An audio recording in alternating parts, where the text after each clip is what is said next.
Sign it now. We can't wait any longer. He's right. This is the opportunity. All right, I'm signing. The lawyers would arrive Trading with is papers suspended. We need to assess nobody the impact. expected. Understood. What's the plan? Review 200 positions, guests coordinate with watched legal. Nathan On it, I'll Sterling's update you. hand hover over the brass bell, the kind of moment that ends up framed in boardrooms for decades, and nobody looked up. Not yet. The rotors were too distant, lost in Manhattan's constant mechanical hum, just another helicopter ferrying another billionaire to another triumph that wouldn't matter in 100 years. Nathan's smile held the particular brightness of men who'd gotten away with something, the kind that doesn't quite reach the eyes but photographs well enough for Forbes. Victoria Randall stood 3 feet to his left, close enough to claim intimacy, far enough to maintain professional deniability, her engagement ring catching light from the CNBC cameras. The ring cost $73,000. Nathan had proposed with it 6 weeks ago in the same Connecticut garden where he'd married someone else 2 years prior. But memory has a way of becoming optional when the present offers better returns. The bell rang. Confetti cannons fired on cue. Sterling Aerospace's stock ticker flashed across the display wall. STRL opening at $42 per share, valuing the company at $2.1 billion, and Nathan turned to kiss Victoria with the confidence of a man who believed he'd built everything himself. That's when the helicopter noise became impossible to ignore. Someone pointed. Then another. Then 50 people craned their necks toward the glass ceiling as the Sikorsky S-76 descended toward the rooftop helipad, its fuselage painted that particular shade of charcoal gray that only the truly wealthy choose because it doesn't need to announce itself. The doors opened before the rotors stopped spinning. She stepped out wearing Hermes, not Chanel. There's a difference, and the difference costs about $4,000 and says everything about who knows they don't need to prove anything. Diamond earrings that had belonged to someone's grandmother not bought yesterday. Hair pulled back in the kind of simple twist that requires a professional to make look effortless. Sunglasses that stayed on until she was 15 feet inside the building, at which point she removed them with the particular grace of women who'd spent 30 years learning that power arrives quietly, or it isn't really power at all. The whisper started in the back. Always does. Someone with a phone probably checking Wikipedia while pretending to check email.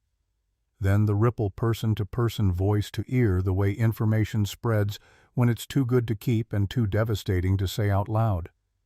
Nathan's face went through 4 expressions in 3 seconds. Confusion, recognition, comprehension, horror. Victoria grabbed his arm, her fingernails leaving small half-moons in his custom suit sleeve, and even from across the room you could see her mouth forming a question she already knew she didn't want answered. Margaret Westbrook walked toward the podium like she owned the building. She didn't. The New York Stock Exchange is technically owned by its members, but she walked like she could buy it by noon if the mood struck. The screen behind Nathan flickered. Someone in the control booth, probably responding to frantic messages from producers, pulled up a new image. Not the Sterling Aerospace logo anymore. A photograph 15 years old of Harrison Westbrook standing in front of his Connecticut estate with his daughter at his side. The caption scrolled, "Tech billionaire Harrison Westbrook, 1952 to 2018. Estimated fortune, $600 million. Sole heir, Margaret Westbrook." That's when Nathan realized the woman crossing the trading floor wasn't the engineer he'd divorced 15 months ago. She was. But she'd never been only that, and he'd been too busy counting his own money to count hers. The flashback text appeared in the kind of serif font that film editors use when they want you to know you're about to learn something important 15 months earlier. The apartment in Dayton had the particular smell of places where engineers live alone. Coffee always. Something electronic solder maybe, or the ghost of burnt circuits from a project abandoned when the math refused to cooperate. Books stacked in corners, not because there wasn't a shelf, but because the shelf was already full. Prioritization being a skill that worked better with turbine blade angles than with living spaces. Margaret stood at the window watching the parking lot where her 2014 Ford Focus sat between a Honda Civic missing its rear bumper and a pickup truck whose bed hadn't been empty since Clinton was president. The sun was setting behind the Kroger across the street. Dayton, Ohio. Population 140,000, most of whom had never heard of Sterling Aerospace and wouldn't care if they had. Perfect. She'd lived here for 3 years as Margaret Hayes, not Margaret Westbrook. Never that. Hayes was her mother's maiden name, the one nobody connected to tech fortunes or Forbes lists, or the kind of money that made men propose for all the wrong reasons. She knew because it had happened before. Michael Torres had been handsome in that specific way. Finance guys are handsome good suits, hiding mediocre character gym membership, compensating for emotional vacancy. They'd met in 2008 at a charity gala back when Margaret still attended those things under her real name, back when she still believed that honesty was always the right choice. He'd courted her for 7 months. Flowers, weekend trips to the Berkshires, long conversations about literature he'd never actually read but knew how to discuss because his MBA program had included a seminar on cultural literacy for networking purposes. She'd told him about the inheritance on their first anniversary. Harrison Westbrook's daughter, the tech fortune, the trust fund that would mature when her father died, though nobody thought that would happen soon because Harrison was only 63 and ran 5 miles every morning and had the kind of genetic lottery that suggested he'd outlive them all. Michael's face had changed. Not dramatically, not in a way you'd notice if you weren't looking, but Margaret had been looking the way daughters of wealthy men learn to look, and she'd seen the recalculation happen in real time, the subtle shift from who she was to what she represented. The affair had started 6 weeks later. Margaret found out another month after that, not because she'd been suspicious, but because Michael had gotten sloppy in the way people get sloppy when they stop bothering to hide things. Text messages left open, perfume on collars, the usual cliches that would be boring if they weren't so goddamn predictable. The divorce had been finalized in 2013. Michael had wanted half of everything, of course, but the prenup Harrison had insisted on held. Michael got nothing except the knowledge that he'd thrown away a decent marriage for a hedge fund analyst who dumped him 6 months later when she realized he wasn't actually that good at his job. Margaret had learned something valuable, though. She'd learned that wealth doesn't just attract the wrong people. It prevents you from ever knowing if you've found the right ones. Harrison had died in 2018. Stroke sudden, the kind that doesn't give you time for goodbyes. He'd left everything to Margaret. $600 million in liquid assets, another $200 million in real estate and investments. The obituaries had been respectful. The fortune, according to the will, went to charitable organizations and family trusts. Let people think what they wanted. The truth was filed in Connecticut probate court public record for anyone who bothered to look, which almost nobody did. Margaret had made a decision then. The kind of decision that sounds insane when you say it out loud but makes perfect sense at 3 in the morning when you're 50 years old and wondering if anyone would love you if you were poor. She'd become poor, or at least she'd become someone who looked poor. Engineer salary, small apartment, used car. No jewelry except the wedding ring from Michael, which she'd sold and donated the proceeds to MIT's scholarship fund.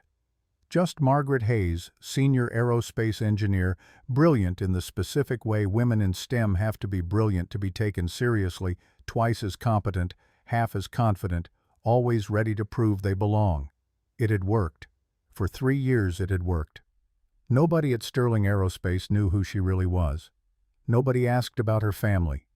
Nobody cared that she drove a car with 200,000 miles and ate lunch from Tupperware containers she'd washed and reused until the plastic went cloudy.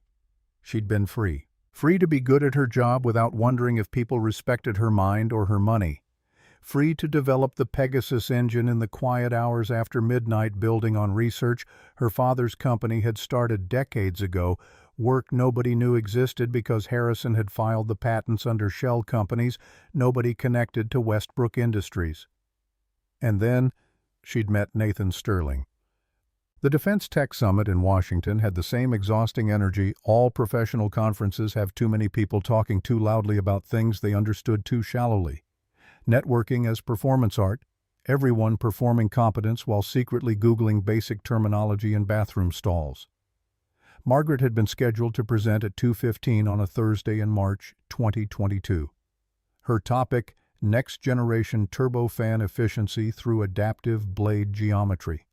The room held maybe 50 people, most of them engineers who'd wandered in because the alternative was sitting through another panel on blockchain applications in defense procurement. She'd been nervous, always was. Public speaking hadn't gotten easier in 20 years of doing it, probably because she'd spent half those years wondering if people were listening to her ideas or just being polite to Harrison Westbrook's daughter. Now that nobody knew who her father was, the nervousness came from a different source. The possibility that her work actually wasn't good enough. The presentation went well. Questions afterward suggested people had actually understood. One engineer from Northrop Grumman asked about computational fluid dynamics modeling. Another from Raytheon wanted to know about the specific blade angle calculations. Good questions, the kind that meant they'd been paying attention. Nathan had approached her at the coffee break, which was really just a table with stale pastries and coffee that had been sitting in an urn since breakfast. Tall, 6'2" maybe, with the kind of hair that had started going gray early and made him look distinguished instead of old. Suit that fit well enough to be expensive, but not so perfect as to seem vain. Wedding ring absent, but a pale band on his fourth finger suggested that hadn't always been true. His voice carried the particular confidence of men who'd spent their lives being listened to. "Dr. Hayes, your blade geometry work is extraordinary. I'm Nathan Sterling, CEO of Sterling Aerospace." Margaret had heard of Sterling Aerospace. Small, firm, family-owned, decent reputation, but nothing spectacular. They'd been around since the 80s, mostly doing contract work for larger defense companies, the kind of steady business that paid the bills, but never made headlines. They'd talked for 20 minutes. Then dinner because the conversation had been good enough that stopping it felt wasteful. Then breakfast the next morning because Nathan's hotel was having a terrible conference buffet, and Margaret knew a diner 3 blocks away that served actual food. He'd been smart, not brilliant but competent in the way good CEOs are competent, able to understand technical concepts well enough to ask useful questions without pretending expertise he didn't have. He'd listened more than he talked. Asked about her doctorate work, mentioned his own Ph.D. earned from Georgia Tech back in 2005, dissertation on composite materials that she'd actually read once for a literature review. The chemistry had been real, or it felt real, which amounts to the same thing until you discover it wasn't. They'd exchanged numbers, started texting, phone calls that ran past midnight, the kind where you're both too stubborn to be the one who hangs up first. He'd flown to Dayton twice in April. She'd visited his office in Connecticut once in May. By June, they were dating in that particular way middle-aged people date seriously from the start, because neither of them had time for games and both had enough relationship failures to know what they were looking for. Nathan never asked about money, never asked about her family's wealth, never seemed to care that she drove a 13-year-old Ford or that her apartment had furniture from Target. He'd grown up middle class. His father had been Air Force career military, retired as a general, but never rich. And he seemed comfortable with the life Margaret was showing him. She'd tested him gently, mentioned once that her parents had been academics. Not technically a lie, Harrison had held a position at MRT's Media Lab for 15 years, but misleading enough that Nathan could have pressed if he'd wanted to. He hadn't. Just nodded and said something about how the best minds rarely made the most money. Another time she'd let slip that she was still paying off student loans. Also, not technically true, her doctorate had been fully funded, but she wanted to see his reaction. He'd sympathized, mentioned his own debt from graduate school, offered to cook dinner instead of going to restaurants to save her money. By September, Margaret had started to believe it might be real, that Nathan might be the one who loved her for her mind, not her money, that maybe the test had worked, and she'd finally found someone who'd pass it. The proposal came in January 2023. Not at a fancy restaurant, not with a flash mob or a skywriter or any of the performative nonsense that modern romance seemed to require. Just the two of them walking through Rock Creek Park on a Sunday afternoon, the kind of DC winter day where the cold makes everything sharp and clear. Nathan had stopped at a bridge overlooking the creek ice forming at the edges where the current slowed. His breath made clouds in the air. "Margaret, I'm not good at speeches. I'm an engineer, same as you. We solve problems, build things, make them work." She'd known what was coming. had felt it building for weeks. Part of her had wanted to stop him, to tell him everything right then, to say, "Wait, there's something you need to know before you ask." But another part, the part that had been lonely for 7 years since Michael, the part that wanted desperately to believe someone could love her without the inheritance complicating everything, that part stayed silent. "I want to build a life with you. Not because you're brilliant, though you are. Not because I need you, though I probably do. Because when I'm with you, everything makes sense in a way it hasn't since my mother died." The ring had been modest. White gold simple band, small diamond that probably cost 2 months of an engineer's salary. Nothing like what Michael had bought, that 3-carat monstrosity designed to announce his success at marrying money. She'd said yes, because the ring was perfect. Because Nathan was looking at her like she was the only thing in the world that mattered. Because maybe, finally, the test had worked. The wedding happened in February at a small chapel in Greenwich, Connecticut. 50 guests. Nathan's father, General Douglas Sterling, walked him down the aisle in dress uniform. Caroline flew in from California, where she'd been working at a biotech startup, and served as maid of honor, wearing a dress she'd bought off the rack because Margaret had told her the budget was tight. The prenup had been Nathan's idea. His lawyer had drafted it simple language that basically said, whatever each person brought into the marriage stayed theirs. Whatever they built together got split equally if things went wrong. Margaret had signed without hesitation. She'd brought nothing into the marriage as far as Nathan knew, just an engineer's salary and student debt and a 13-year-old Ford Focus. The honeymoon was 3 days in Asheville, North Carolina. Bed and breakfast, hiking in the mountains, dinners at restaurants with menus that didn't list prices because if you had to ask, you couldn't afford it anyway. Nathan paid for everything, insisted on it, said he wanted to treat his bride right, even if they had to save for 6 months afterward. Margaret had let him. Because watching him scrimp to make her happy, watching him choose the less expensive wine so they could afford an extra night at the inn, watching him be generous within his means, it had felt like proof. Proof that he wanted her, not the fortune he didn't know existed. She'd been wrong, but she wouldn't learn that for another 13 months. Sterling Aerospace occupied a low-slung building in Bridgeport that had been built in the 80s and hadn't been updated since, except for the roof, which had started leaking in 2019 and gotten patched with enough tar to suggest a permanent solution wasn't in the budget. Inside it had that particular smell of engineering firms, metal coffee, whiteboard markers, the ambient ozone from too many computers running too hot in too small a space. Nathan's office was on the second-floor corner window overlooking the parking lot and a drainage ditch that flooded every spring. Margaret had visited twice before the wedding, seen the financial statements he'd shown her with the careful pride of men who'd turned around struggling companies. Sterling Aerospace had been worth about $50 million when his father retired from the board in 2020. Nathan had grown it to $60 by cutting costs and chasing smaller contracts nobody else wanted. But Pegasus could change everything. The engine design was Margaret's, pulled from research her father's labs had done in the early 2000s. Adaptive blade geometry that could shift efficiency based on altitude and speed. Composite housing that cut weight by 18%. Combustion chamber modifications that reduced fuel consumption by 30%, while somehow making the whole thing quieter. The physics was elegant. The engineering was brutal. The market potential was astronomical. The Air Force wanted quiet engines, needed them really for the next generation of special operations aircraft. The specs they'd published the previous year had essentially described Pegasus without knowing it existed. $3.2 billion contract over 10 years if someone could deliver. Sterling Aerospace could deliver, but only if they had $50 million to scale production. Nathan had come to Margaret in March 2023, 3 weeks after the wedding. His face carrying that particular expression of men who hate asking for help. They'd been having dinner at the apartment, spaghetti sauce from a jar, nothing fancy because that's what Margaret Hayes could afford, and Nathan didn't question it. "Margaret, I need your advice on something."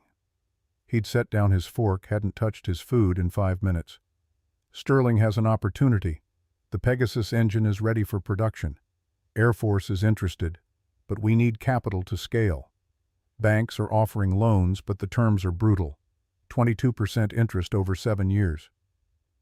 Margaret had known this was coming. Had been waiting for it really ever since she'd shown him the Pegasus designs back in October. The question was what he'd ask.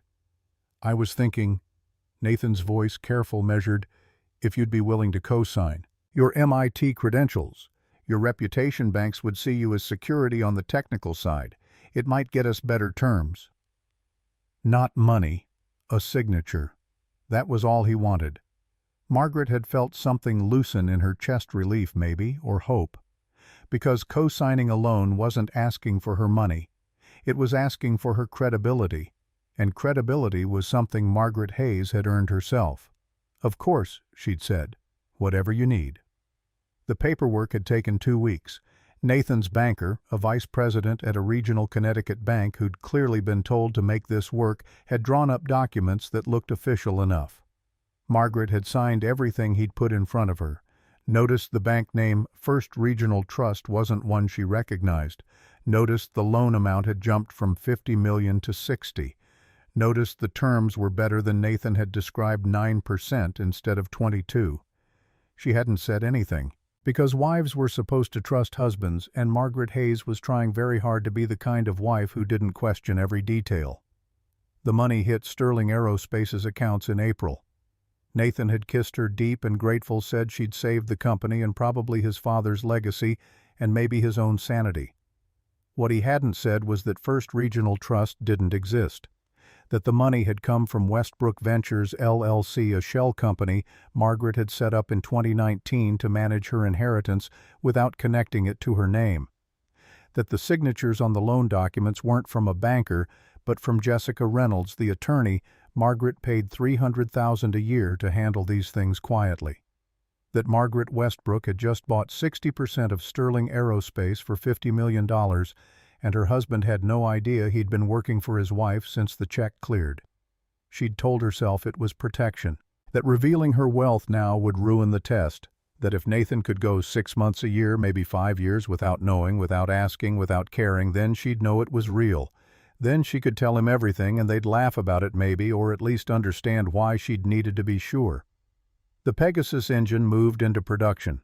Sterling hired 40 new employees, rented a second facility. Nathan started talking about the future in that particular way entrepreneurs talk about the future when they can finally see past next quarter's payroll. And Margaret kept designing, kept improving, kept making the engine better, because that's what engineers do. They solve problems, they optimize, they find the 2% efficiency gain everyone else missed. By December, Pegasus was ready for Air Force testing. Nathan had scheduled the demonstration for February 2024. Everything was coming together. That's when Margaret found the patent application. She hadn't been snooping. Or maybe she had. The line gets blurry when you're married and sharing office space and technically co-own the company, even if your husband doesn't know it. She'd been looking for stress test data on a Thursday afternoon when Nathan was in Washington meeting with procurement officers. The folder had been mislabeled, filed under marketing materials instead of engineering documents. The USPTO application was dated January 15, 2024. Patent number pending. Title: Adaptive Turbofan Engine with Variable Blade Geometry and Composite Housing Assembly. Inventors listed: 1. Dr. Nathan Sterling, 2. Victoria Randall. Margaret Hayes appeared nowhere.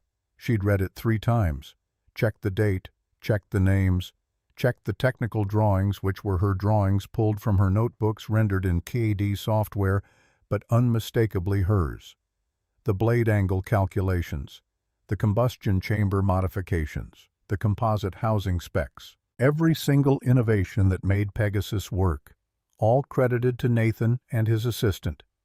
Victoria Randall had a bachelor's degree in communications from UConn. Her resume, which Margaret had reviewed when Nathan hired her in 2022, listed project coordination and stakeholder management as primary skills. She'd never designed anything more complex than a PowerPoint presentation. Margaret had sat at her desk for 40 minutes just breathing, not crying, not yet, just trying to understand how the man who'd married her, who'd asked for her help, who'd told her she was extraordinary, how that man had filed a patent erasing her from her own invention. The answer when it came was simple. Nathan had assumed she wouldn't check, assumed she'd be too busy with the engineering to pay attention to the legal paperwork, assumed that Margaret Hayes, poor engineer with student debt and a used Ford, would be grateful just to have helped. He'd assumed wrong. The affair became obvious 2 months later, though Margaret suspected it had been going on longer. Victoria started staying late more often. Nathan's phone habits changed face down on tables password-protected silenced during dinners.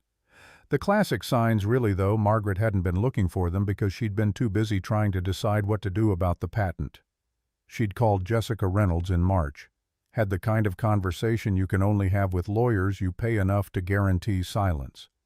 Jessica had confirmed what Margaret already knew: the patent was fraud, that excluding a contributor from inventor attribution wasn't just unethical, but illegal under Title 35 of the U.S. Code, that Margaret had evidence notebooks, emails, witnesses that would prove her case, but filing a challenge would reveal who she was, would tell Nathan about Westbrook Ventures, about the money, about the fact that she owned 60% of his company, would end the marriage not over the affair, which she could maybe forgive, but over the lie she'd been living.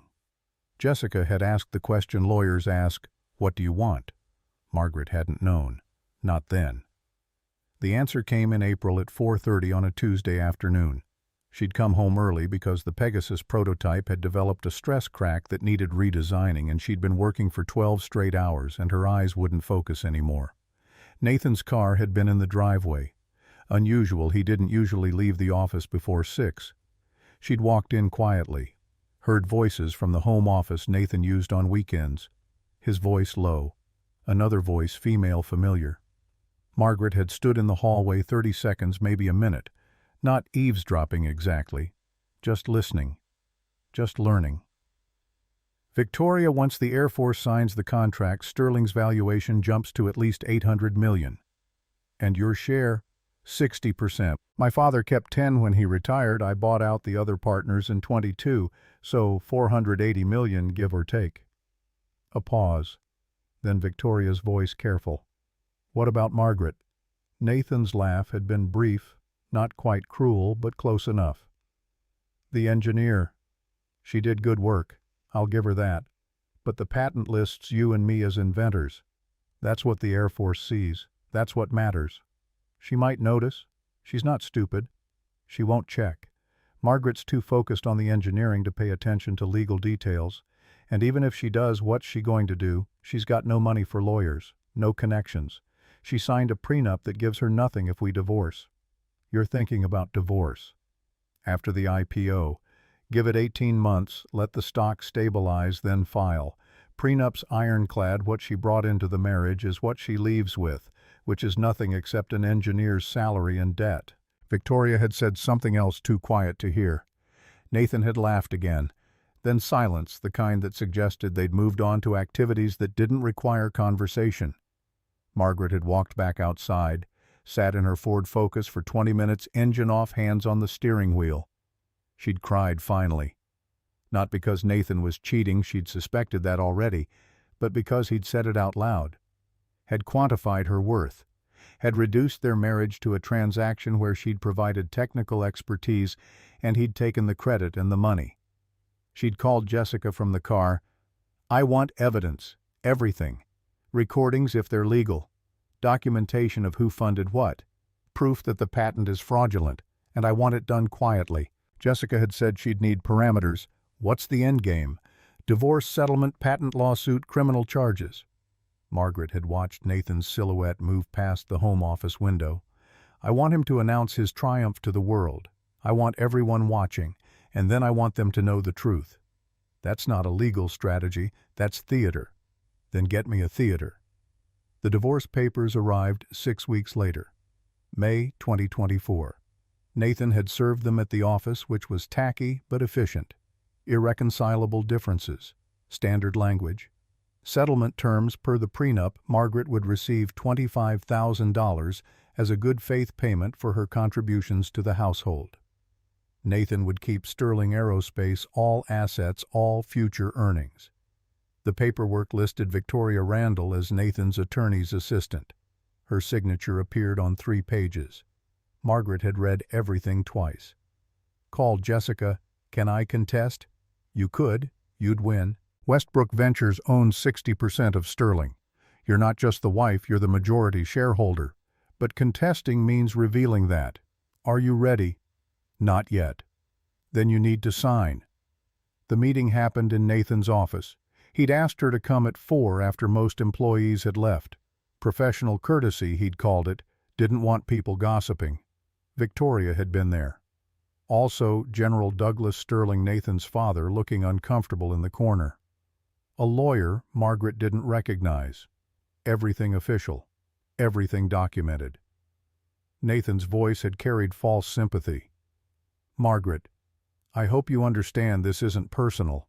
We want different things. You want to spend your life in a lab. I need a partner who can navigate the business side." Margaret had looked at Victoria, who'd had the grace to look away. "I'm offering you the prenup minimum plus $15,000 as a gesture of goodwill. $40,000 total. That should cover your transition while you find new employment." The lawyer Wilson, something from a Hartford firm that charged $800 an hour, had slid papers across the desk. 30 pages. Dissolution of marriage, asset division, release of claims. Standard language releasing Nathan from any future liability related to Sterling Aerospace, its patents, its contracts, its revenue. Margaret had pulled a pen from her purse. The cheap kind, Bic blue ink. The kind engineers always carry because expensive pens just get lost. General Douglas Sterling had cleared his throat. "Mrs. Sterling, you might want to consult your own attorney before signing." Nathan had shot his father a look. Margaret had met the general's eyes. Saw something there, guilt maybe, or the uncomfortable knowledge that his son was doing something dishonorable, but not enough guilt to stop it, just enough to mention it for the record. Her voice had been steady. "Where do I sign?" Nathan had blinked. Whatever reaction he'd expected, instant capitulation wasn't it. "You're not going to fight? Would it change anything?" "No, but—" "Then where do I sign?" She'd signed every page, initialed every clause, dated everything. The lawyer had witnessed. Victoria had notarized. General Sterling had watched with the expression of men who've seen too many wars to be surprised by smaller betrayals. The whole thing took 11 minutes. Margaret had left the papers on the desk. "I hope you get everything you're working toward, Nathan. Every single thing you deserve." He'd smiled. Actually smiled. Thought she was being gracious in defeat. She'd walked out of Sterling Aerospace for the last time as Margaret Hayes. The focus had started on the third try, burning oil the way old cars do, trailing blue smoke across the parking lot. Caroline had called that night from California. "Mom, are you okay?" "No," because there was no point lying to her daughter. "But I will be." "Do you want me to come home?" "Not yet. Soon, but not yet." She'd driven to Greenwich, to the Westbrook estate, empty since Harrison died, maintained by a staff who'd been paid to keep it perfect for an owner who rarely visited. The gates opened at her approach, biometric sensors recognizing patterns coded into her fingerprints 18 years ago when Harrison had installed the security system. Inside the house smelled like furniture polish and recycled air. 17 rooms, most of them unused. Margaret's old bedroom still held posters from her undergraduate years. The library still held Harrison's first edition engineering textbooks. The garage still held the 1967 Mustang he'd restored the summer before the stroke. Margaret had walked to her father's study, sat in his chair, looked at the portrait on the wall, the one painted in 2015 when Harrison turned 63, and someone had convinced him legacy mattered. "Dad, you told me wealth reveals who people really are." "You were right." Harrison's painted face offered no reply. "Michael wanted the money. Nathan wanted the work. Neither of them wanted me." She'd opened the bottom desk drawer, found what she'd hidden there in 2019, the day she'd decided to become someone else. The Westbrook Ventures corporate documents, the LLC filings, the investment records showing every dollar she'd deployed over 5 years. $50 million to Sterling Aerospace, $20 million to a quantum computing startup, $30 million to a biotech firm developing cancer treatments, $15 million to an MIT scholarship fund in Harrison's name. The portfolio had grown to $800 million through careful management and luck that had nothing to do with skill. Caroline had inherited Harrison's investment instincts. Margaret had inherited his engineering mind. Together they'd turned $600 million into nearly $1 billion in 6 years, and nobody knew, because the paperwork listed everything under shell companies and trust structures designed specifically to hide wealth from people who'd marry you for it. Jessica Reynolds had been on retainer since 2019. The best patent attorney in Connecticut, maybe the country. She'd already started gathering evidence. Witness statements from Sterling employees who'd seen Margaret design Pegasus. Copies of her notebooks dated and signed, showing work that predated Nathan's involvement. Email chains where Nathan had asked for her help on specific calculations. Most damning, the corporate filings showing Westbrook Ventures had funded Sterling's expansion. That every dollar Nathan thought came from a bank had actually come from his wife. That he'd been working for her for 15 months and been too arrogant to check the paperwork. Margaret had made 2 phone calls that night. First to Caroline. "I need you to clear your schedule for September next year. There's something you should see." Second to Jessica. "Nathan's planning an IPO, September 2025. I want to be there when he rings the bell." As what? Protester litigant? As the owner. The invitation had arrived in August 2025. 2 invitations, actually. The first was perfunctory. Cheap cardstock generic design. "Sterling Aerospace requests the honor of your presence at our initial public offering ceremony, New York Stock Exchange, September 12, 2025. Addressed to Dr. Margaret Hayes, former employee." The second was thick stock embossed lettering. "General Douglas Sterling and Dr. Nathan Sterling invite you to celebrate the engagement of Dr. Nathan Sterling and Miss Victoria Randall. September 10, 2025, Sterling Estate, Greenwich, Connecticut." Also addressed to Dr. Margaret Hayes. With a handwritten note in Nathan's script, "No hard feelings, we'd love to have you." The audacity was almost impressive. Margaret had spread both invitations on the kitchen table of her Dayton apartment. Her lease ended August 31st. She'd already packed everything worth keeping, which wasn't much. The focus would go to Goodwill, the furniture to Salvation Army. The life she'd built as Margaret Hayes would disappear as completely as it had appeared. Caroline had flown in from California, walked into the apartment. "Mom, this is depressing." "It was supposed to be. You lived here for 5 years. I survived here for 5 years. There's a difference." They'd ordered Chinese takeout because the kitchen was already packed, eaten from containers while sitting on the floor because the furniture was gone. Caroline had picked up the invitations. "Are you going to both?" "What do you think?" "I think you should land a helicopter on his engagement party." Margaret had smiled for the first time in weeks. "Wrong aircraft. Helicopters are for business. This is personal." "So what then?" "Remember Dad's Gulfstream? The G650. You kept that. Aviation assets hold value. It seemed wasteful to sell." Caroline had understood then. Her face had gone through the same progression Nathan's would: confusion, realization, delight. "You're going to land at his house." "His father's house, technically. General Sterling still owns the estate. But yes." "Mom, that's insane. That's theater. There's no runway. There's a lawn. 3,000 linear feet of Kentucky bluegrass that the General has manicured weekly for 30 years. FAA regulations allow emergency landings on private property with owner permission in extenuating circumstances." "You're going to get permission?" "I already have it. The General called me last week, asked if there was anything he could do to make amends for his son's behavior. I told him a landing strip would be appreciated."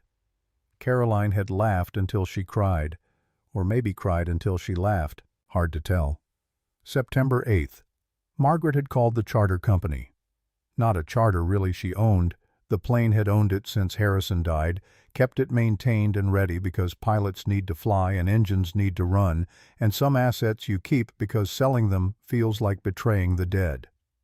File a flight plan. September 10th. Westbrook Estate to Sterling Estate. Estimated ground time 45 minutes. The pilot James, who'd flown for Harrison for 15 years and never asked questions, had paused. "Ma'am, Sterling Estate doesn't have a runway. It has a lawn and permission. File it as emergency landing capability, private property owner consent on file." And September 12th. "Sterling Estate to Manhattan. Helipad coordinates for downtown, I'll send them. Destination: the New York Stock Exchange. We're attending an IPO. Should I prepare for passengers returning or just me and Caroline? One way. I won't be coming back to Connecticut." "Understood. And ma'am, it's good to hear your voice. Mr. Westbrook would be proud." She'd hung up before the emotions could catch up. The Hermes suit had cost $11,000. The Louboutin heels another $2,000. The diamond earrings had been her grandmother's, inherited through her mother, worth enough to buy a small house but valuable because they'd been worn by women who'd loved her. Margaret had stood in her bedroom at the Westbrook estate the morning of September 10th, looking at the woman in the mirror. 52 years old, gray threading through hair she'd stopped dyeing, lines around her eyes from 3 decades of squinting at computer screens and technical drawings. Still beautiful maybe, but beautiful in the way that comes from surviving things that should have broken you. Caroline had entered without waiting. "You ready?" "No." "Good. Ready people don't change the world." They'd boarded the Gulfstream at 8 a.m. The jet had that particular smell of wealth leather, subtle perfume from previous passengers, the faint aviation fuel that never quite leaves despite the filtration systems. Margaret had sat in Harrison's favorite seat, the one facing forward with the window view. James's voice over the intercom. "Mrs. Westbrook, we're cleared for takeoff. Weather is perfect. ETA to Sterling Estate, 37 minutes. The engine spooled up. The runway fell away. Connecticut spread below them, green and gold in early autumn light. Caroline had pulled out her phone. "Nathan just posted on LinkedIn. Excited to celebrate my engagement today with family and friends. Grateful for everyone who's supported Sterling Aerospace's journey." Margaret had closed her eyes. "He has no idea. Should we tell him?" "Why, the surprise is the point." The jet banked west following the coast. Below she could see the Sterling Estate, the white tent erected on the lawn for the engagement party. The caterers' trucks already arrived, the guests starting to gather. Nathan would be getting dressed now. Victoria would be in her engagement dress, probably something expensive that Nathan's IPO money would pay for. General Douglas Sterling would be greeting guests, playing the proud father, while knowing Margaret was certain he knew that something was about to go terribly wrong. James's voice. "Mrs. Westbrook beginning descent. Sterling Estate requests confirmation of landing authorization." Margaret had opened her eyes. "Tell them Margaret Westbrook is coming home." The Gulfstream dropped through 3,000 feet. 2,000. 1,000. The Sterling Estate grew from a postage stamp to a property, the lawn resolving into individual blades of grass. Below she could see guests starting to point, starting to realize that the plane wasn't passing over, that it was coming down, that someone was about to make an entrance nobody would forget. The Gulfstream's wheels touched Kentucky bluegrass at 6:38, exactly 7 minutes before the first toast was scheduled. The lawn had been fertilized and manicured to PGA standards, the kind of surface that costs $40,000 a year to maintain and exists purely to demonstrate that someone can afford to waste $40,000 a year on grass. It held the jet's weight without complaint, though the caterers' tent poles shuddered from the prop wash. Margaret waited for the engines to spool down completely. No rush. Theater requires timing, and she'd spent 15 months planning this particular curtain rise. The stairs deployed with hydraulic precision. Caroline stood, smoothed her dress, midnight blue silk that had cost less than the jet's fuel for this trip, but photographed better, and glanced at her mother. Margaret's hands were steady on the armrest. That surprised her. She'd expected trembling, expected the physical manifestation of rage or grief or vindication. Instead, nothing. Just the peculiar calm that comes when you've already decided the outcome, and all that remains is watching other people catch up. The party had gone silent. 150 guests, frozen mid-conversation, champagne flutes suspended in that specific angle between sip and salute. The string quartet had stopped playing. Someone had probably gestured frantically at the violinist who'd lowered her bow mid-phrase, leaving Mozart hanging incomplete. Margaret descended the stairs. The heels found purchase on grass designed for croquet, not aviation. Behind her, James secured the aircraft following protocols Harrison had drilled into him 2 decades ago. Never leave a plane unattended, even if the world is ending. Especially if the world is ending. The walk from jet to party measured approximately 200 feet. Margaret covered it in 47 seconds, which meant she was walking slower than necessary, but faster than casual. Purpose without desperation. Inevitability without theatrics. Nathan stood under the white tent's entrance, frozen in a tableau that might have been titled, "Man Realizing He's Made a Terrible Mistake." Victoria clutched his arm, her $73,000 engagement ring catching September sunlight and probably costing her circulation from how tightly her fingers had locked. General Douglas Sterling moved first. Military training probably when the unexpected happens, you move toward it, not away. He intercepted Margaret 15 feet from the tent, his dress uniform suggesting he'd anticipated this wouldn't be an ordinary engagement party. His voice carried parade ground authority softened by something that might have been apology. "Mrs. Westbrook, welcome home." Not Mrs. Sterling, not Margaret. Mrs. Westbrook. She removed her sunglasses, looked at the man who'd watched his son divorce her, and had offered one warning, one chance to fight back before subsiding into complicit silence. Her voice came out steadier than expected. "General, thank you for the landing clearance. I believe my son owes you considerably more than airspace." Nathan found his voice then, though it cracked on the first syllable.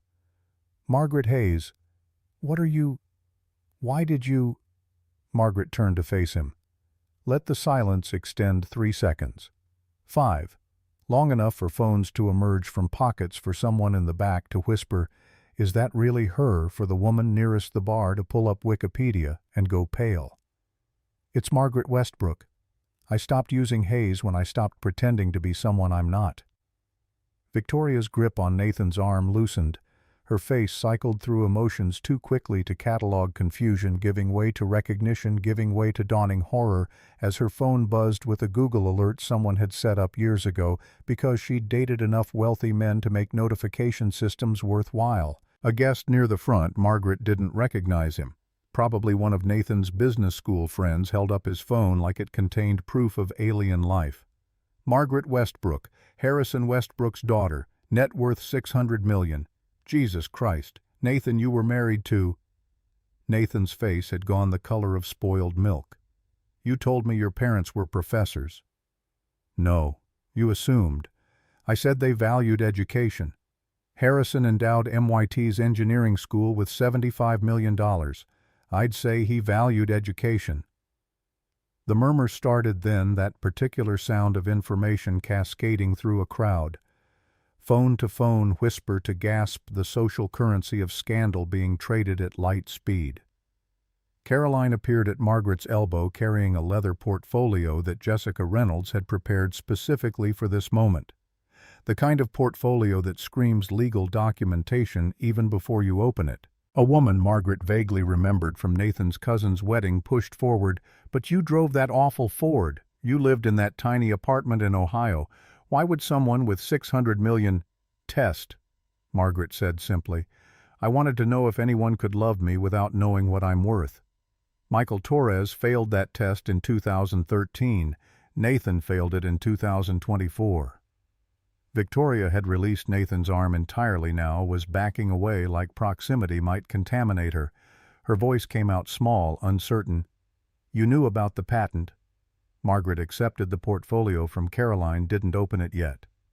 "I knew about the patent, the affair, the plan to divorce me after the IPO. I recorded the conversation you had in my home office, the one where Nathan explained how the prenup would leave me with nothing while you both split $800 million. Nathan's lawyer Margaret recognized him from the divorce proceedings. Wilson. Something materialized from the crowd, with the particular urgency of attorneys who sense billable hours approaching. "Mrs. Westbrook, any statements you make here could be construed as what truth I have documentation. Would you like to see it?" She opened the portfolio. The first page was a corporate filing dated March 2023. Westbrook Ventures, LLC. 60% ownership of Sterling Aerospace. $50 million transferred via wire not loan. General Sterling leaned in, read over her shoulder. His face settled into lines Margaret recognized from news footage of his military career. The expression of commanders who've just realized their intelligence was faulty and soldiers are about to die because of it. Nathan. The general's voice could have frozen antifreeze. Tell me you checked the loan documents. Tell me you verified where that $50 million came from. Nathan grabbed for the portfolio. Margaret held it out of reach with the ease of someone who'd spent 30 years dealing with men who thought their physical reach gave them authority. First Regional Trust, Nathan said desperately. The bank verified. First Regional Trust doesn't exist. Margaret cut him off. It's a shell name I created in 2019 to manage investments without attracting attention. The money came from my inheritance, which means I own 60% of Sterling Aerospace, which means you've been working for me since April 2023. The sound that went through the crowd wasn't quite a gasp, more like a collective exhalation, the noise of 150 people simultaneously realizing they'd bet on the wrong horse. Victoria made a small sound, something between a laugh and a sob. You said she was poor. You said she was just an engineer with student debt. She lied.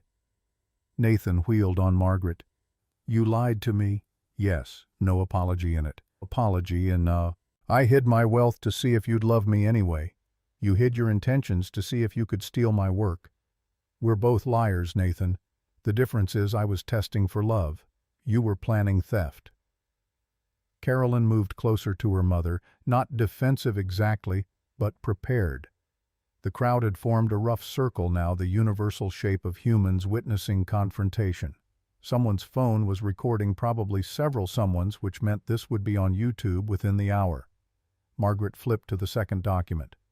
Patent application, $14,892,447, filed January 2024.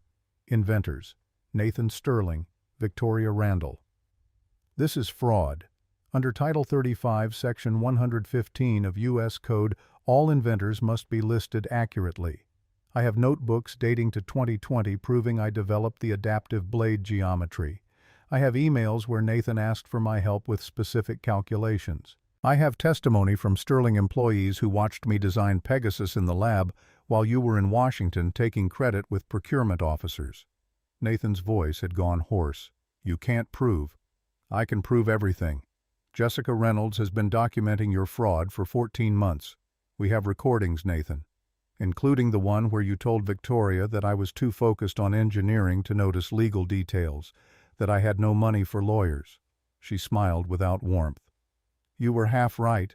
I was focused on engineering, but I've had lawyers on retainer since 2019. An Air Force Brigadier General, Margaret recognized him from procurement meetings Nathan had dragged her to back when he'd still pretended she mattered. Stepped forward. Mrs. Westbrook, are you saying the Pegasus engine was misattributed? The contract specifications require accurate inventor disclosure. I'm saying Dr. Sterling and Miss Randall claimed credit for work they didn't do. Mrs. Randall has a bachelor's degree in communications. She couldn't derive a fluid dynamics equation if her life depended on it. Victoria had tears now, mascara tracking down her cheeks. I did project management. I coordinated the teams. Project management isn't invention. The patent doesn't list project managers. It lists inventors. You invented nothing. General Sterling moved to his son's side, not supportive but investigative. Nathan, is this true? You excluded your wife from a patent on her own work. Nathan's mouth opened, closed, opened again. The lawyer was whispering frantically in his ear, probably telling him to shut up. Don't admit anything, we'll handle this in court. But Margaret had spent enough time with Nathan to know his tells. The way his left eye twitched when cornered, the way his hands found his pockets when he needed to hide something, the way his voice climbed half an octave when the lie was big enough to matter. Margaret did some of the preliminary calculations, he managed, but I refined them. I made them viable for production. The patent reflects the final invention, not every person who touched the project. The patent reflects theft, Margaret corrected. And the Air Force is going to want to know why you lied to them about who developed their $3.2 billion engine. The Brigadier General was already typing on his phone, probably to JAG, maybe to procurement. Either way, Nathan's contract just became very uncertain. Margaret closed the portfolio. I could press charges. Patent fraud carries criminal penalties. I could sue for damages. Every dollar Sterling has made on Pegasus came from my design. I could tank the IPO, destroy the Air Force contract, bankrupt the company. Nathan's voice cracked completely. Please. But 120 employees didn't commit fraud. They're innocent. So here's what's going to happen. She looked at the Brigadier General. The patent will be corrected to list me as primary inventor. Nathan and Victoria will be removed entirely. You can't, Nathan started. I own 60% of the company. I absolutely can. Effective immediately, you're removed as CEO. General Sterling will serve as interim chairman until I appoint permanent leadership. General Sterling's eyebrows climbed toward his hairline. Mrs. Westbrook, I'm not sure. You called me 3 weeks ago, General. You said if there was anything you could do to make amends for your son's behavior, you'd do it. This is what I'm asking. 6 months. Keep the company stable while I restructure. Then you can retire with your conscience clear. The general looked at his son, looked at Victoria, looked at the 150 guests watching the Sterling family legacy implode in real time. I accept. Nathan's collapse wasn't physical, but it might as well have been, Dad, you can't. She's lying. She's trying to destroy everything we built. Everything you stole, Margaret corrected. And I'm not destroying it. I'm taking it back. Victoria had moved to the edge of the crowd, now clearly calculating exit strategies. Her phone buzzed, probably her friends asking what the hell was happening, and she silenced it with shaking hands. Caroline spoke for the first time since landing, her voice carrying across the lawn. For everyone recording this, and I know you are my mother, spent 2 years living on an engineer's salary because she wanted to be loved for who she is, not what she's worth. Nathan Sterling took advantage of that. He married her for her mind, stole her invention, and planned to discard her. If you think she's being cruel right now, imagine spending 15 months knowing someone thinks you're worthless while planning to profit from your life's work. The crowd made a sound that might have been agreement or might have been simply shock-finding voice. Margaret reached into the portfolio one final time, pulled out a single sheet, walked to Nathan close enough to see his pupils contract, close enough to smell the whiskey he'd been drinking before the party started. This is your termination letter, effective immediately. You'll receive 4 months severance per the employment contract you signed in 2020. After that, you're free to find work elsewhere. She paused. If anyone will hire you. Nathan took the letter with hands that had forgotten how to be steady. Margaret, please, we can work this out. I made mistakes, I know, but we made mistakes, she corrected. I lied about my wealth. You lied about loving me. The difference is my lie was testing character. Yours was planning theft.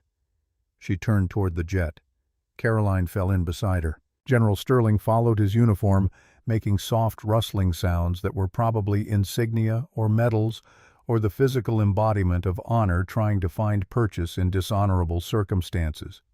Victoria's voice cut across the lawn. You're really just going to leave ruin his life and walk away? Margaret stopped, didn't turn around. I'm not ruining Nathan's life. I'm removing the ruins he built on stolen foundation. What he does next is his choice. The walk back to the Gulf Stream took less time than the walk from it. Behind her, the party was dissolving, guests streaming toward cars, phones pressed to ears, the social contract of celebration shattered by the legal contract of corporate fraud. James had the engines warming. Caroline climbed aboard first, General Sterling second. Margaret paused at the stairs, looked back at the tent where her ex-husband stood surrounded by guests who were no longer guests, just witnesses. Nathan met her eyes across 200 feet of grass. She saw something in his face that might have been understanding, or might have been simply the realization that some tests you can't retake once you've failed. The jet lifted off at 7:14. Below, the engagement party had scattered to the edges of the property like debris from an explosion. String lights still glowed above the abandoned tent. The champagne tower Victoria had insisted on still stood, though nobody was drinking from it. Caroline buckled her seatbelt. "Mom, that was the most terrifying thing I've ever watched." "Terrifying for whom?" "Everyone, including you." Margaret considered that. Realized it was true. Realized she'd been terrified the whole time, had simply chosen to move forward anyway because fear was just information, and information didn't dictate action. General Sterling sat across from them, his uniform looking somehow diminished outside the context of ceremony. "Mrs. Westbrook, I need to understand something. Why didn't you just reveal yourself when Nathan filed the patent? Why wait 15 months? Because revealing immediately would have made it about the money. People would have assumed I was angry about the prenup, about losing assets in divorce. Waiting meant it became about the truth, the patent fraud, the theft. Nobody can claim I'm just a bitter ex-wife when I have 14 months of documentation and a company I never needed to steal because I already owned it." The general nodded slowly. "That's either brilliant or cruel. It's both. The best justice usually is." They flew south toward Manhattan, the Connecticut coastline falling away beneath them. The sun was setting, painting the sky in shades that reminded Margaret of the evening she'd signed the divorce papers, the evening she'd thought was ending, and had turned out to be just intermission. Jessica Reynolds called at 7:43. "I'm watching Twitter. Did you really land a Gulfstream on Nathan's engagement party lawn?" "His father's lawn, but yes. Every lawyer I know is having a panic attack right now." "Why, I had permission, filed proper flight plans, didn't break any laws." "Margaret, you don't land private jets at engagement parties. There are social contracts." "Nathan broke the legal contract when he committed patent fraud. I think social contracts are negotiable at that point." Jessica's laugh had an edge of hysteria. "The patent office called. They're accelerating the review. Said fraud allegations involving defense contracts get priority. We should have a hearing scheduled by October." "Good. What about the IPO?" "NASDAQ suspended it pending investigation. Sterling Aerospace can't go public while there's an active fraud case. Nathan's lawyers are probably telling him he's screwed." Margaret watched Manhattan's skyline emerge from evening haze. "He is screwed. But that's the consequence of screwing someone else first. There's talk he might try to countersue, claim you engineered this entire situation. Let him. I have recordings, documents, witnesses. And Jessica, I don't care how long it takes or how much it costs. I want the patent corrected. I want my name on my invention. Everything else is negotiable. Even the company." Margaret thought about that. About Sterling Aerospace with its 120 employees who'd done good work about the Pegasus engines that could keep pilots safe, about the fact that revenge satisfied nothing and justice required building something better than what you'd torn down. "Not negotiable. I'm keeping the company, restructuring it, making it what it should have been if Nathan had been honest from the start." The jet descended toward Teterboro. Below, New Jersey's industrial landscape glowed with the particular orange ugliness of sodium lights on pavement. Not beautiful exactly, but honest in a way Margaret had learned to appreciate. Caroline was scrolling through her phone. "Mom, you're trending. Hashtag Billionaire Jet Revenge has 40,000 tweets. Someone posted video of the landing. It's been viewed 2 million times in 30 minutes. What are they saying? Half think you're a hero, half think you're psychotic. The other half can't do math, but they're very passionate about their opinions." General Sterling looked out the window at approaching runway lights. "Mrs. Westbrook, what happens at the New York Stock Exchange in 2 days? Nathan was scheduled to ring the opening bell." "He was," Margaret agreed. "Now I am." "You're going to show up at his IPO. It's not his IPO anymore, it's mine. And yes, I'm going to show up because there are 300 people who need to understand that Sterling Aerospace isn't Nathan's success story. It's mine." The wheels touched tarmac at 8:07. The Carlisle Hotel had a suite waiting. Jessica had booked it under Westbrook Ventures' corporate account. the kind of accommodation that cost more per night than Margaret Hayes had spent on rent for an entire month. Caroline collapsed on a sofa that probably cost more than a used car. What now? Margaret walked to the window overlooking Central Park, the trees just starting to turn autumn colors that wouldn't peak for another month. Somewhere in Connecticut, Nathan was probably trying to salvage an engagement party that had become a crime scene. Victoria was probably calling lawyers or friends or anyone who might help her distance herself from a fraud she'd participated in willingly. And in 43 hours, the New York Stock Exchange would open its doors expecting Nathan Sterling to ring the bell on his company's triumphant IPO. They were going to be disappointed. Now, Margaret said quietly, we get ready to finish this. The Carlyle's concierge had connections at Bergdorf Goodman that went beyond normal retail relationships. When Margaret called at 9 p.m. requesting a private appointment for the following morning, someone named Alexandra simply said, "Of course, Mrs. Westbrook," without asking questions or checking calendars. Money didn't just open doors. It removed the need to knock. The appointment started at 10. Alexandra met them in a private salon that smelled like leather and ambition, where the price tags were discreet because discussing money was considered gauche among people who had enough not to care. "Mrs. Westbrook, I understand you need something appropriate for the New York Stock Exchange." Margaret settled into a chair that cost more than rational furniture should. "I need to look like I own the building, not like I'm trying to impress the people in it." Alexandra's smile suggested she understood the distinction. "I have some pieces that might work." The Chanel suit was perfect navy with subtle threading severe enough to command respect, but feminine enough to make clear she wasn't apologizing for her gender. The Louboutin heels added 3 inches. Margaret didn't need, but appreciated anyway. Accessories. Minimal. The grandmother's diamonds. A Cartier watch that Harrison had given her for her doctorate. Nothing that screamed new money because old money whispers. Caroline tried on 3 dresses before settling on charcoal gray. "I feel like I'm dressing for a funeral." "You are," Margaret said.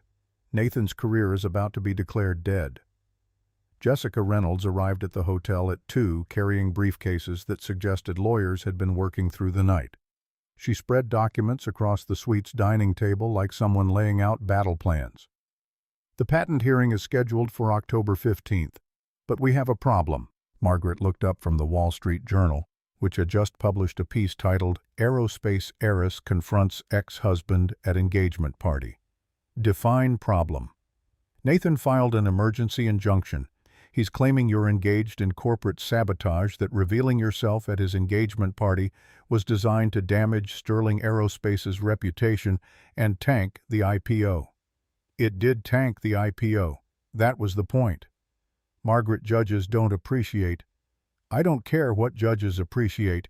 Nathan committed fraud. I provided evidence. The market responded rationally to information about criminal activity.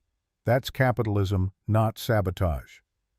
Jessica pinched the bridge of her nose. "The hearing is Monday. We need to respond by Friday, which gives me 3 days to argue that landing a private jet at someone's engagement party is normal human behavior. It's not normal. It's memorable. There's a difference." Caroline looked up from her own phone. "Nathan's lawyer gave an interview to Bloomberg, says you're a scorned ex-wife weaponizing wealth to destroy an innocent man." Margaret's laugh was sharp enough to cut innocent. The man who committed patent fraud is innocent. Did Bloomberg ask him to define the word? "They asked him about the recordings you mentioned. He claims they were taken illegally, that Ohio is a 2-party consent state." "Ohio is 1-party consent. Nathan's lawyer needs to check his jurisprudence." Jessica made a note. "We'll file that correction. But Margaret, we need to talk strategy. The IPO suspension means Sterling's employees aren't getting stock options they were promised. Some of them are angry. There's talk of a class action lawsuit." Margaret set down the newspaper. "Against whom?" "You. They're claiming you deliberately sabotaged the IPO to punish Nathan and their collateral damage. Then I'll buy their stock options directly. Fair market value based on the last private valuation. They'll get their payout, just not from a public offering." That's going to cost you approximately $40 million. I've spent more on worse investments. At least this one comes with clear conscience. Jessica stared at her. You're going to write a $40 million check to bail out employees of a company you just seized control of. I'm going to compensate workers who did good work and got caught in their CEO's fraud. Yes. Caroline's voice was quiet from across the room. Grandpa would have done the same thing. Margaret looked at her daughter, saw Harrison's stubborn integrity reflected in features that were otherwise entirely her own. Your grandfather believed wealth was a responsibility, not a trophy. These employees didn't steal from me. Nathan did. They shouldn't suffer for his choices. The rest of Friday disappeared into legal preparation. Jessica brought 3 associates who turned the hotel suite into a temporary law office, depositions and affidavits covering every horizontal surface. Margaret spent 4 hours on a conference call with Sterling Aerospace's remaining executives, explaining that yes, she owned the company, no, she wasn't firing everyone, and yes, the Pegasus contract would proceed, but only after the patent was corrected. Saturday, September 12th, the day Nathan was supposed to ring the NYSE bell and become a billionaire. Margaret woke at 5. Couldn't sleep anyway, the particular insomnia that comes from knowing the next 16 hours will change everything or nothing, and you won't know which until it's too late to change course. She ordered room service, coffee, and fruit, nothing heavy because throwing up on the trading floor would undermine the dignity she'd spent 2 years engineering. Caroline emerged at 6 wearing the hotel's robe and looking younger than 25. Mom, are you sure about this? About which part? All of it. The confrontation. The patent fight, showing up at Nathan's IPO to take it over. Margaret considered the question seriously because Caroline deserved serious answers. No, I'm not sure. I'm terrified I'm being vindictive instead of just. I'm worried I'm destroying Nathan because I'm angry instead of because it's right. But then I remember that he looked at my invention and decided to erase my name, that he married me knowing he'd divorce me once he'd extracted everything useful, and I think yes, I'm sure. What if people think you're the villain? Then they think I'm the villain. I'd rather be the villain who told the truth than the hero who lived a lie. Jessica arrived at 7:30 with final documents. NASDAQ officially rejected Sterling's IPO application. Nathan can't go public for at least 18 months pending resolution of the fraud investigation. What about the opening bell? The NYSE is treating today as a photo opportunity, not an actual listing. They'll let someone ring the bell at 9:30, but there's no stock offering behind it. It's basically theater. Perfect, Margaret said. I'm good at theater. The drive to Wall Street took 23 minutes through Saturday morning traffic that was lighter than weekdays, but still sufficiently Manhattan to make every block an exercise in patience. The NYSE building loomed ahead, classical columns and American flags suggesting permanence that stock prices routinely contradicted. Photographers lined the entrance. Someone had leaked that Margaret Westbrook would be attending. Probably Nathan's team trying to paint her as a stalker, or possibly the NYSE hoping for drama that would generate headlines. Margaret stepped from the car at 9:12. The cameras erupted flashes and shouted questions, creating a wall of noise that Caroline flinched from, but Margaret walked through like it was elevator music. Inside, security checked credentials while trying not to stare. The trading floor had that particular electricity of spaces designed for competition screens everywhere, voices echoing the ambient anxiety of capitalism happening at high volume. Nathan was already there. He stood near the podium where the bell waited, surrounded by people who looked like they were trying to figure out how to be supportive of someone whose entire career had just imploded.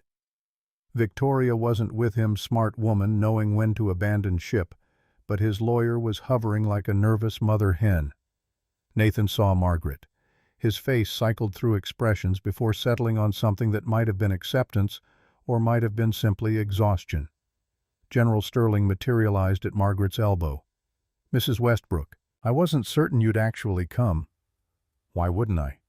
This is my company's moment. Nathan still thinks he's ringing the bell. Then Nathan is about to be disappointed. The NYSE president, a woman named Claudia Brennan, who'd probably navigated enough corporate drama to write textbooks, approached with the expression of someone defusing a bomb. "Mrs. Westbrook, Dr. Sterling, we have a situation. Both of you are claiming the right to ring the opening bell." Margaret pulled out her phone, showed the corporate filing Jessica had prepared. "Westbrook Ventures owns 60% of Sterling Aerospace. I'm the controlling shareholder. Nathan Sterling was terminated as CEO on September 10th. These are verifiable facts filed with the SEC." Claudia looked at Nathan. "Dr. Sterling," Nathan's lawyer whispered frantically. Nathan's face said he knew he'd lost but couldn't quite accept it yet. "This is corporate theft," he managed. "She's using her money to destroy everything I built." "Everything you stole," Margaret corrected, "from me, using my designs, which I can prove in approximately 45 seconds if you'd like me to start listing patent claims." Claudia held up a hand. "Gentlemen, ladies, we're not having a trial on my trading floor. Mrs. Westbrook, you have documentation of majority ownership." "Yes." "Dr. Sterling, you have documentation contesting that ownership." Nathan's silence was answer enough. Then Mrs. Westbrook rings the bell. "Dr. Sterling, you're welcome to stay for the ceremony or leave. Your choice." Nathan looked at Margaret, really looked maybe for the first time since he'd met her in Washington 3 years ago. Saw not the poor engineer he'd thought he was marrying, not the fraud he'd convinced himself she was, but the woman who'd tested him and watched him fail spectacularly. His voice came out hoarse. "I loved you. That part was real." Margaret considered that, wondered if it was true, decided it didn't matter. "Maybe you did, but you loved my invention more. And when forced to choose between loving me and stealing from me, you chose theft. That's the part that's real." She turned toward the bell. Caroline joined her on one side, General Sterling on the other. Jessica Reynolds stood just behind her briefcase full of evidence they wouldn't need because Nathan had already lost and knew it. The cameras focused. CNBC went live. Someone counted down from 10. Margaret's hand found the brass hammer, lifted it, thought about Harrison, about Michael, about Nathan, about all the men who'd wanted what she could create without wanting who she was. Thought about Rebecca, her mother who died when Margaret was 16 and never got to see her daughter become brilliant. Thought about Caroline, who'd watched her mother spend 2 years pretending to be poor just to know if anyone would love her. The bell rang at 9:30, exactly its sound cutting through the trading floor with the kind of finality that endings have when they're also beginnings. The applause was polite, confused, uncertain who they were congratulating and for what. Margaret stepped back from the bell, saw Nathan watching from the edge of the crowd, his face carrying the particular devastation of men who finally understood the consequences of their choices. She felt nothing. No triumph, no vindication, no satisfaction. Just the hollow recognition that justice doesn't heal the wounds that made it necessary. Caroline whispered, "Is it over?" Margaret looked at the bell still vibrating from its strike, looked at the cameras recording everything for history or YouTube or whoever cared to watch. "No," she said quietly. "This is just the part where everyone finally knows the truth. What we do with that truth comes next." The press conference happened in a room the NYSE kept for occasions when financial news needed official amplification. 23 journalists, 4 cameras, enough microphones to capture every syllable or stammer. Margaret sat at a table that felt designed for Senate hearings. Caroline to her left, Jessica Reynolds to her right, with briefcases containing evidence nobody would ask to see because the story was already written. A reporter from Bloomberg raised her hand without waiting to be called. "Mrs. Westbrook, critics are calling this a vindictive attack on your ex-husband. How do you respond?" Margaret's hands stayed flat on the table, steady, despite the cameras hunting for tremors. "Patent fraud isn't vindictive. It's illegal. I'm not attacking Nathan Sterling. I'm correcting a legal document that lists the wrong inventors." "But you waited 15 months. Why not challenge the patent immediately?" "Because I wanted documentation, evidence, proof that would stand up in federal court, not just my word against his." A man from the Wall Street Journal leaned forward. "You own 60% of Sterling Aerospace. Why not just fire him quietly? Why make it public?" "Because quiet correction implies the fraud was minor. This wasn't minor."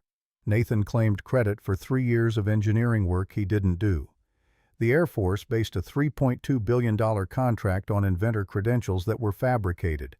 That's not a personnel matter. That's a federal crime. The questions came faster then, overlapping until individual voices became indistinguishable from the general noise of people who needed quotes for articles due by deadline. Caroline's phone buzzed continuously. She glanced at it, went pale, slid it across to Margaret under the table.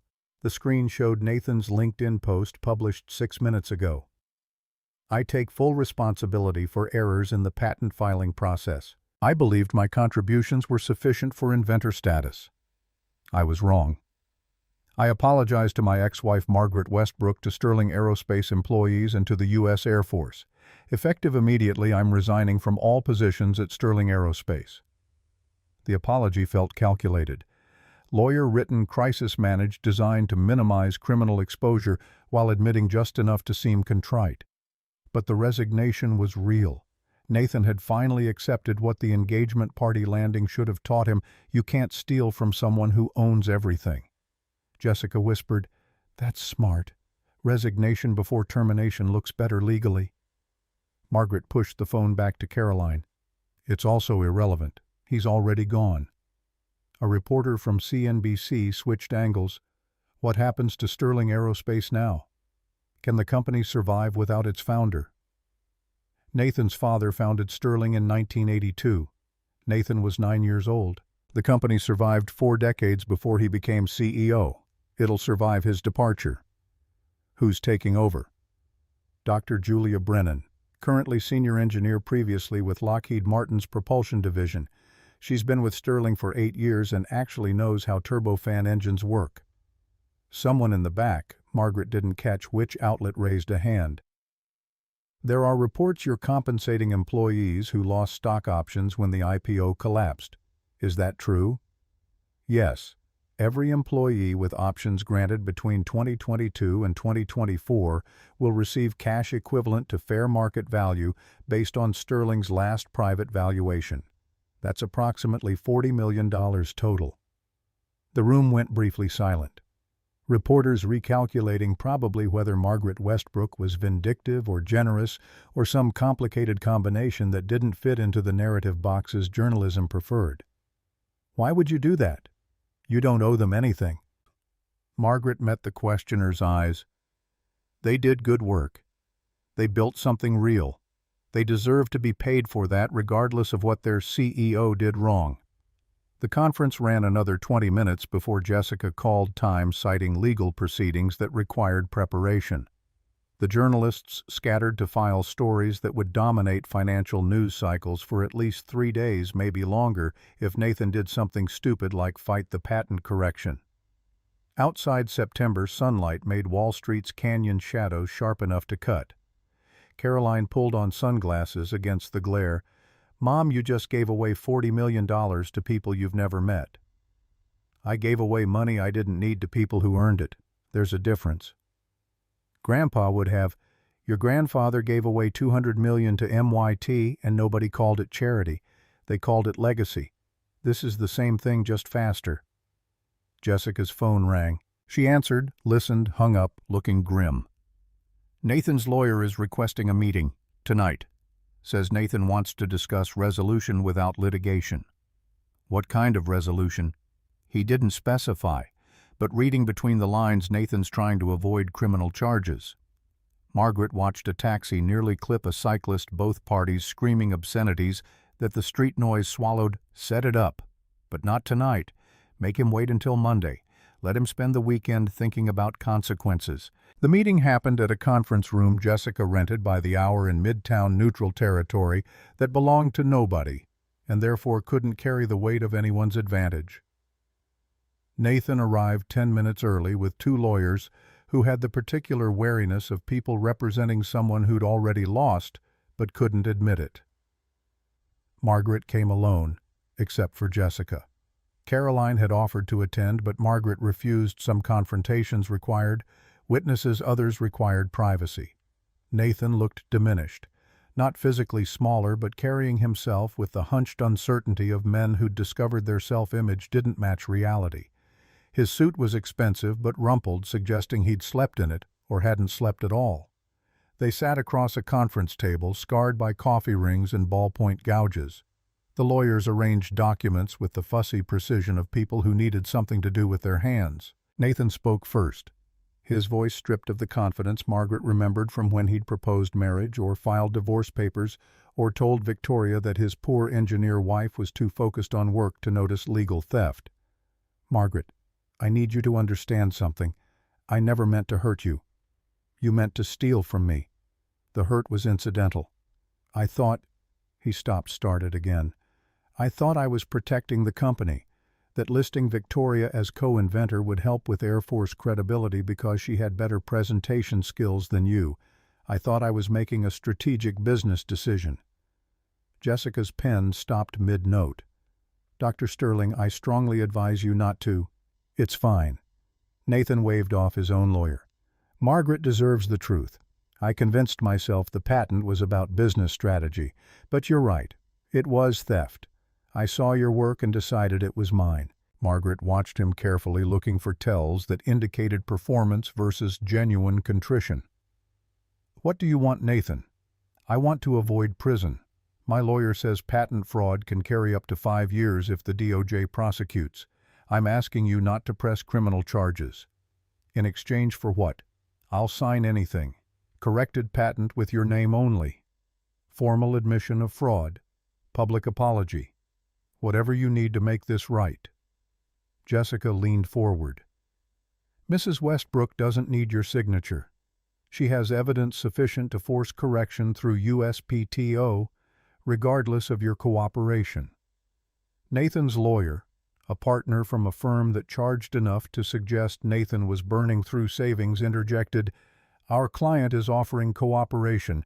That typically carries weight in settlement negotiations."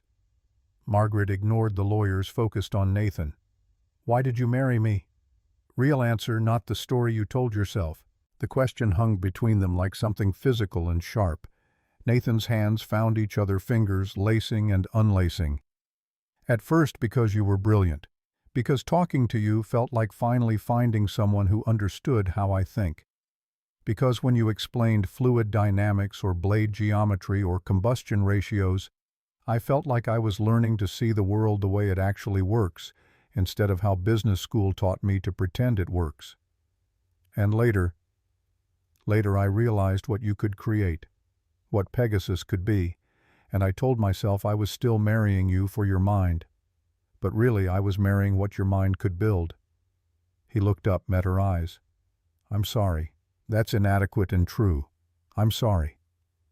Margaret felt something loosen in her chest. Not forgiveness exactly, but the recognition that Nathan had finally stopped lying to himself, even if it was too late to matter. "The apology doesn't change what you did. Doesn't undo the patent fraud or the affair or the plan to divorce me after stealing my life's work." "I know, but I wanted you to hear it anyway." Jessica checked her watch with the particular impatience of lawyers who bill in 6-minute increments. "Mrs. Westbrook, we should discuss terms. Dr. Sterling is offering cooperation. We need to determine if that has value." Margaret considered. The criminal charges would satisfy something visceral, would punish Nathan in ways that felt proportional to betrayal. But prison wouldn't return the 15 months she'd spent knowing she was married to someone planning to erase her. Wouldn't undo the humiliation of being valued for her engineering while being dismissed as a person. And it wouldn't help Sterling Aerospace's 120 employees who needed stability, not scandal. "I won't press criminal charges on 2 conditions. First, you sign a declaration admitting the patent fraud was intentional, not clerical error. Second, you never work in defense aerospace again. No consulting, no advisory boards, no leveraging contacts from the industry you defrauded." Nathan's lawyer started to object. Nathan stopped him with a hand, agreed. "You understand that means your career in the field you've worked in for 20 years is over?" "Yes." "And you're accepting that consequence?" I'm accepting that I earned it. The documents took an hour to draft. Nathan signed everything Jessica put in front of him, his signature getting smaller and less certain with each page. When they finished, he stood, offered his hand to Margaret in a gesture that felt more habit than hope. She didn't take it. Goodbye, Nathan. I hope you figure out who you are when you're not stealing from someone else. He left with his lawyers, the door closing with the finality of chapters ending. Jessica started packing files. That was more generous than he deserved. Maybe. But destroying him completely wouldn't give me back the time I wasted testing his character. Margaret pulled on her coat against October cold that was starting to seep through Manhattan's pavement. At least this way he lives with knowing he failed. Prison would let him be the victim. The patent hearing happened 3 weeks later in a federal building that smelled like floor wax and institutional resignation. Judge Winters presided, a woman in her 60s who'd spent 4 decades adjudicating intellectual property disputes and had probably seen every variation of human greed that involved inventing things. The evidence took 4 hours to present. Margaret's notebooks, the ones she'd kept since 2020 when Harrison's labs first started exploring adaptive blade geometry. Email chains between her and Nathan where he'd asked for her calculations on vortex formation. Testimony from Dr. Julia Brennan, who'd watched Margaret design Pegasus while Nathan was in Washington taking meetings. Nathan's declaration of fraud signed and notarized. The USPTO examiner, a man who looked perpetually disappointed by humanity, reviewed everything with the expression of someone who'd rather be anywhere else. Mrs. Westbrook, you're requesting complete removal of Dr. Sterling and Miss Randall from the patent, correct? Correct. They contributed nothing to the invention's conception or reduction to practice. Their inclusion was fraudulent. And you have documentation supporting this claim. Jessica passed forward a bound volume containing 700 pages of evidence. The examiner flipped through it without reading, the weight and thoroughness apparently sufficient. Judge Winters adjusted her glasses. Mr. Sterling's counsel has submitted his withdrawal from the patent and admission of fraud. Ms. Randall's counsel is she represented. Victoria's lawyer stood looking like she'd drawn the short straw in her firm's assignment lottery. Your Honor, my client wishes to withdraw from the patent and offers no contest to the fraud allegations. Noted. Mrs. Westbrook, the court finds your evidence compelling and Dr. Sterling's admission dispositive. Patent 14,892,447 is hereby invalidated. You may refile with corrected inventor attribution within 30 days. The gavel came down. The sound echoed in the courtroom like something final. Margaret felt Caroline squeeze her hand. Jessica exhaled tension she'd been holding since September. The USPTO examiner gathered papers with the bored efficiency of bureaucrats who'd processed 1,000 similar cases and would process 1,000 more. Outside, the October wind had teeth. Margaret pulled her coat tighter, watched leaves skitter across the courthouse steps. That's it. 3 years of work and the resolution takes 4 hours. Jessica was already typing on her phone, probably billing the time. Justice is usually faster than injustice. The lying takes longer than the correction. Caroline pointed at the street where a news van had parked. They're going to want a statement. Then they'll be disappointed. The reporter intercepted them anyway. Microphone extended like a weapon. Mrs. Westbrook, how does it feel to have your patent corrected? Margaret stopped, considered the question seriously. It feels like my name is finally on my work. That's all it should have ever been. What about Dr. Sterling? Have you heard from him? No, and I don't expect to. Sources say he's left Connecticut. Any idea where he went? No, and I don't care. The reporter tried again. Sterling Aerospace has announced Dr. Julia Brennan as permanent CEO. Were you involved in that decision? I made that decision. Dr. Brennan is the most qualified aerospace engineer in the company. She's been doing the real work while Nathan took credit. Now she gets the position her competence earned. Caroline tugged Margaret's sleeve gently, the universal signal for we should go. They walked toward the car Jessica had waiting, leaving the reporter to file whatever story fit the narrative her editor preferred. Sterling Aerospace's headquarters in Bridgeport looked different through the lens of ownership. Margaret had visited as an employee, as Nathan's wife as the engineer who'd designed their flagship product. She'd never visited as the woman who could fire everyone or save everyone with a signature. Dr. Julia Brennan met her at reception, professional but carrying the nervous energy of people promoted into roles they weren't certain they'd wanted. "Mrs. Westbrook, thank you for coming. Call me Margaret. We're going to be working together for a while." Julia's office had been Nathan's until 3 weeks ago. The desk was the same, the view of the parking lot unchanged, but the walls had been stripped of his degrees and accolades. Julia's own credentials hung now: Georgia Tech Ph.D. in aerospace engineering, 15 years at Lockheed, before Sterling III published papers on turbofan efficiency that Margaret had actually read. "I need to understand your vision for the company," Julia said without preamble. Nathan ran Sterling with a focus on government contracts and maximizing quarterly returns. "Is that what you want?" Margaret settled into a chair that didn't quite fit her frame. "I want Sterling to build engines that keep pilots alive. Everything else is negotiable." "That's not a business strategy." "It's the only business strategy that matters. Revenue follows good engineering. Nathan had it backwards." Julia pulled up a presentation on her laptop, started walking through slides that detailed Sterling's current contracts, projected revenue, workforce allocation. "We have the Air Force Pegasus deal. That's $3.2 billion over 10 years. But we're also bidding on civilian contracts, regional jets, cargo aircraft.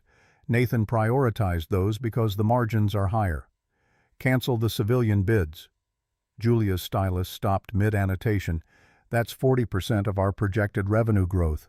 It's also a distraction from what we do best. Sterling Aerospace builds military propulsion systems. That should be our focus. The board won't like losing that revenue. I am the board, or I will be once we restructure, and I care more about doing one thing excellently than 10 things adequately." They spent 3 hours reviewing every contract, every employee, every project Nathan had initiated. Margaret terminated half of them, the side ventures into commercial aviation, the consulting agreements that generated fees but no actual value, the partnerships with firms that brought connections instead of competence. Julia grew increasingly concerned. "Margaret, you're cutting revenue streams that keep 200 people employed." "I'm cutting distractions that keep 200 people from doing their best work. The employees we keep will have resources to actually engineer instead of chasing Nathan's empire-building fantasies. And the employees we let go. Generous severance, 6 months minimum, job placement assistance, full benefits continuation. Nobody leaves destitute because their CEO committed fraud." The restructuring took 2 months. 47 employees accepted buyouts. 23 transferred to other divisions. The rest stayed relieved to focus on engineering without quarterly earnings pressure. Sterling Aerospace's revenue dropped by 38%. Its engineering output increased by 52%. The Air Force extended the Pegasus contract by 2 years based on delivery quality that finally matched Nathan's original promises. Margaret visited the company once a month, reviewed technical progress, signed checks, made decisions that Julia couldn't make alone. But she never took an office, never claimed a title, just signed documents as M. Westbrook majority shareholder, and let Julia run the company the way engineers should run engineering firms. The 6-month marker arrived in March without fanfare. Margaret noticed primarily because Caroline mentioned it over dinner at a restaurant in Greenwich that neither of them had tried before. "Half a year since you landed the jet at Nathan's party. Are you keeping score?" Margaret cut into salmon that cost more than she'd spent on groceries for a week when she was Margaret Hayes, keeping score of what? Vindication, justice, whatever you want to call it. "I stopped keeping score when the patent got corrected. Everything after that is just life continuing." Caroline's phone buzzed. She glanced at it, frowned. "Nathan's on LinkedIn again. Says he's teaching aerospace engineering at a community college in Vermont." "Good for him." "You're not curious?" "About what? Whether he's happy, whether he learned anything." Caroline, "Nathan made choices. Now he lives with them. That's not my concern anymore." The server appeared with dessert menus. Caroline ordered tiramisu. Margaret declined, still full from dinner that had been professionally excellent but emotionally unsatisfying in the way expensive meals often are. Outside March cold had that particular edge that suggests winter isn't quite finished, despite what the calendar claims. They walked to Margaret's car, not the Focus anymore that had been donated months ago, but a Volvo that split the difference between ostentatious and practical. Caroline hesitated before buckling her seatbelt. "Mom, are you lonely?" The question landed harder than expected. "Sometimes. Why?" "Because you spent 2 years hiding who you are to find love, and you found fraud instead. And now you're back to being yourself, but you're still alone." Margaret started the engine, let it warm while she chose words carefully. "I'd rather be alone and authentic than partnered and performing. Michael taught me that." Nathan reinforced it. "But you're 52. You're brilliant. You're kind even when people don't deserve it. You deserve to be loved." "Maybe. But I also deserve to be honest about who I am. And I can't be both honest and hidden. So if love requires hiding, I'd rather skip it." They drove back to the Westbrook estate in silence, broken only by the GPS providing unnecessary directions to a house Margaret had lived in for 40 years. The gates opened automatically. The house waited, lit from within like something from a magazine spread on homes that existed more as concepts than dwellings. Caroline headed to her old bedroom. She'd moved back to Connecticut after the engagement party, taken a position at a biotech firm in Stamford, claimed she wanted to be closer to family but probably just wanted to make sure Margaret was okay. Margaret went to Harrison's study, sat in his chair, looked at his portrait and felt the particular ache of missing someone who'd been dead long enough that the grief had calcified into something you carried instead of something that carried you.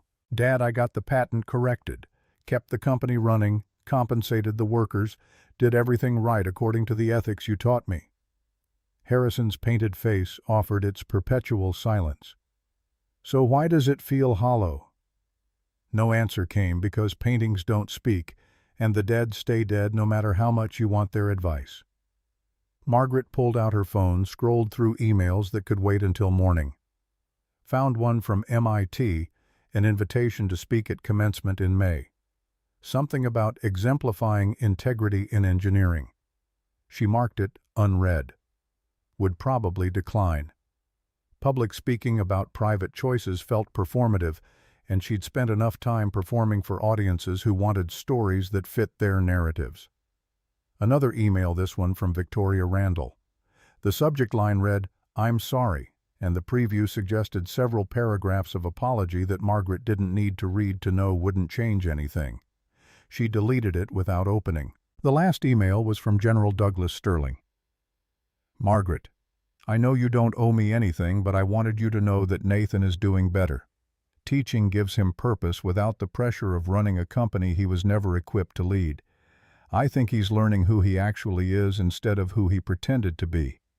I hope you're finding the same. Douglas." Margaret stared at that one longer. Typed a response, deleted it. Tried again. "General, I'm glad Nathan found work that suits him. I hope he's genuinely learning instead of just performing growth. As for me, I'm still figuring out who I am without someone to test. Turns out that's harder than I expected." She sent it before she could reconsider.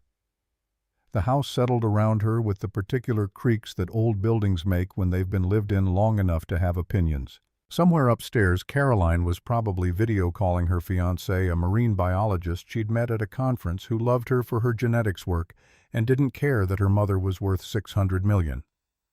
Margaret stood, walked to the window overlooking the lawn where the Gulf Stream had landed 6 months ago. The grass had recovered. The divots from the landing gear had been filled and reseeded. By summer, you wouldn't be able to tell an aircraft had ever touched down there. That felt like a metaphor for something. Healing, maybe, or the way dramatic moments fade while ordinary life continues. Her phone rang. Jessica Reynolds calling at 9:30 on a Tuesday for reasons that were probably billable. "Margaret, I have news. The DOJ closed its investigation into Sterling Aerospace. No criminal charges will be filed against anyone. They're accepting Nathan's resignation and patent withdrawal as sufficient resolution." That's good. You don't sound happy. I'm not unhappy, just tired. Jessica's voice softened. You won, Margaret. Patent-corrected company secured fraud punished without prison. That's every box checked. Then why does checking boxes feel empty? Because justice doesn't heal the wound that made it necessary.